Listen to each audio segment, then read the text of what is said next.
In this lesson, you will learn how to add illustrative cutaway shots to your video. So a cutaway shot, or a B-roll shot, is footage that's inserted to help illustrate a point, to help tell a story, or to hide things like a zoom, a camera shake, or something else that you don't want the viewer to see. In this case, I'm going to use a cutaway shot to do two things. It's going to help illustrate what Cheryl is talking about, and it's also going to help hide this transition here that we've created from the first part of the take to the last part of the take when she gave a stronger delivery of those last few lines. So to help make this a little easier, I've created a little PDF here with a shot list in the order that we will be assembling these clips. And you can find this PDF along with the rest of the downloaded files for this course. So you can see right up at the top, it says CCI Intro Wide, and then I have another shot listed called CCI Cookie Close-Up Cutaway. So let's jump back to the project and locate that file. Now the easiest way to do that is to just search for it. So let me search cookie and see what comes up here. In the cutaway folder, I see, oh yeah, right here, cookie close-up cutaway. So if I double click this, it's going to open up in the source monitor. And let me scrub along here and see what we have. All right, there's a little kind of rack focusing, a slow little tilt, and then a little bit of a rack focus, and then a kind of nasty zoom out and some more kind of shaky camera stuff. I think I can probably grab a portion of this footage here, probably right here after this initial focusing takes place. So I'm going to mark an in point with I on the keyboard. And then I'm going to scroll along here. I'll mark an out point right before this snap zoom happens by pressing O on the keyboard. Now, what I want to do is add this cutaway here so that it ends right on this edit. So what I could do is position my playhead right on that edit by holding Shift, and then that playhead will snap right to that edit. Then over here in the source monitor, I'm just going to drag the video only right into my sequence. And now I have something like this. Let me play it right before this cutaway happens. It can be daunting trying to find just the right recipe. Not flat, not too dry, delicious flavor, picture perfect, and best of all, easy.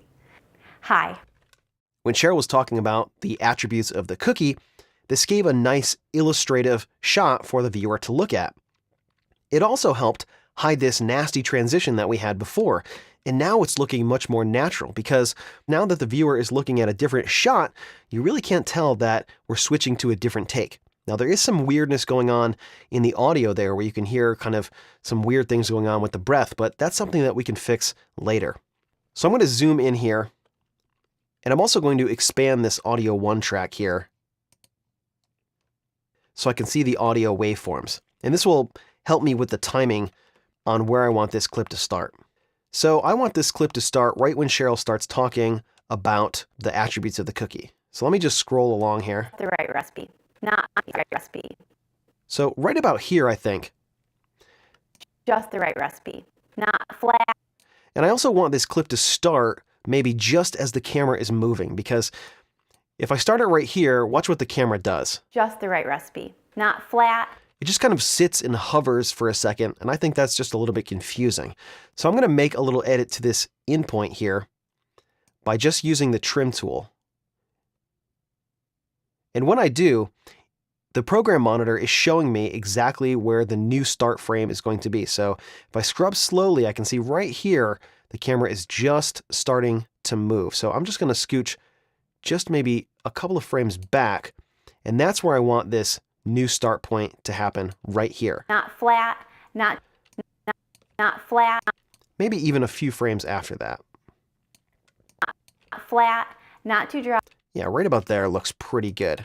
And now I'm going to pull that clip so that it starts right between the end of this word and the start of when she says not flat. Right recipe, not flat recipe. So right about here. The right recipe, not flat, not too dry, delicious flavor. Now you see that there's a little bit left over here where we run out of frames on this clip here, and it cuts back to this camera, and then there's that weird transition again. So let's see if we can fix that. There may be some more frames here that we can sneak out of this clip. Nope, there actually isn't. So I can probably adjust this edit point here, maybe just pull it back a hair. So I'm going to hold Control and then do a ripple edit right back to here. Best of all, easy. Hi, Ooh, did you hear that? What I did was I essentially moved the edit point so that this clip starts right about the time when Cheryl was going to take a breath in this clip. So when it cuts back to this camera, we see a small little breath and it looks and sounds pretty natural. Let me play that again for you. And best of all, easy. Hi, my name is Cheryl Ziegler. So let me play the whole thing right from the beginning. I'm going to press home on my keyboard. Okay, thank you. Okay. And apparently something got goofed up with the beginning of the shot. So let's fix that as well. I'm going to hold Control here and just scroll to right about here.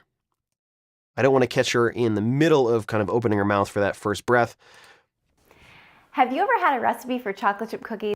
And I think what I'll probably do is add a little bit of a fade from black in the beginning of this clip that'll kind of transition in from that a little bit awkward breath that happens there. So let me put the playhead back at the beginning and let's play this down. Have you ever had a recipe for chocolate chip cookies that left something to be desired? It can be daunting trying to find just the right recipe. Not flat, not too dry, delicious flavor, picture perfect, and best of all, easy. Hi, my name is Cheryl Ziegler, and in this video, I'm going to show you how to make big bakery-style chocolate chip cookies. I'd say that's pretty good. So there's a little bit of weirdness, I think, at the end of this clip here. It doesn't quite flow exactly the way I'd like into the next clip. It just kind of hangs out and it goes out of focus, and to my eye, it looks a little bit weird. So what I might do is just trim this back a hair until the cookies are just a little bit more in focus, and then slide the clip down. When I do that though, now the end point of the clip is not going to be lined up where I want. So I want to get back there and adjust the end point for this cookie close-up cutaway here. To make that navigation a little bit easier, what I can do is come over here and toggle on the track targeting for video 2. Then I can press the up arrow and that will jump the playhead to the previous edit point on all the targeted tracks. So if I press the up arrow again, it's going to go to the next edit point here because video 1 is also targeted. If I press the down arrow, it's going to go to the next edit point, as in the next edit point later in time or to the right, but only on the targeted tracks. If I press the down arrow again, you can see it lands right here. But if I take targeting off of video 2 and I press up, now it's going to jump right back to the beginning because this is the previous edit point of the targeted track, which is video 1 and audio 1, and also audio 2 and audio 3, but there's nothing on there. So I'm going to enable track targeting for video 2, and then from this point, I'm going to press down. And now what I need to do is adjust the beginning of this track here so that it comes in right here. So I'm going to trim this back, and now check out what I have. Not flat, not too dry, delicious flavor, picture perfect, and best of all, easy. Now, this still looks a little bit weird to me. So I'm going to zoom back in here. And another thing that I can do is take it right from just before the camera starts moving, and then I can just stretch the clip out. And to do that, I'm going to grab the rate stretch tool, which is R on the keyboard. You can also see it's right over here. And now what I can do is grab the end of this clip. What the rate stretch tool does is shortens or lengthens clips by either speeding them up or slowing them down, respectively. But it leaves the in and the out points unchanged, which means I didn't change where this clip was coming in. I only changed how long it was happening. So it's basically filling in some of the space between those frames so that I can get this nice start point that I was looking for before. Let's see what it looks like. The right recipe. Not flat, not too dry, delicious flavor, picture perfect, and best of all, easy. Hi, That looks pretty good to me. I got the nice in point that I was looking for, and it was just the right movement for my eye. I got the right out point where it was just still barely in focus on those cookies. And then it cut to this later take where Cheryl was delivering the end of the intro, and it was a little bit stronger of a performance. And again, to do that, I used the rate stretch tool, which is R on the keyboard. I'm going to press V to go back to the selection tool here. So this is looking pretty good, but we're not quite done yet. In the next lesson, you will see how to use all the basic skills you've learned so far to build out the first few minutes of this instructional video. So check that out coming up next.